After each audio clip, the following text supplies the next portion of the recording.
সেই অবস্থায় কি প্রমাণিত, এটা এই ঘটনায় কি প্রমাণিত হলো? ইন্ডিয়া প্রমাণ করলো সারা বিশ্বে যে বাংলাদেশের জনগণ নিজেরা যুদ্ধ করে দেশ স্বাধীন করেনি। বাংলাদেশ নামক একটি রাষ্ট্র প্রিমেচুরলি জন্ম দেওয়া হয়েছে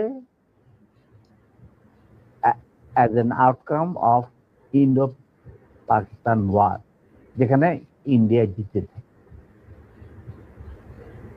এইটা হলো ইতিহাসের শুরু। তারপর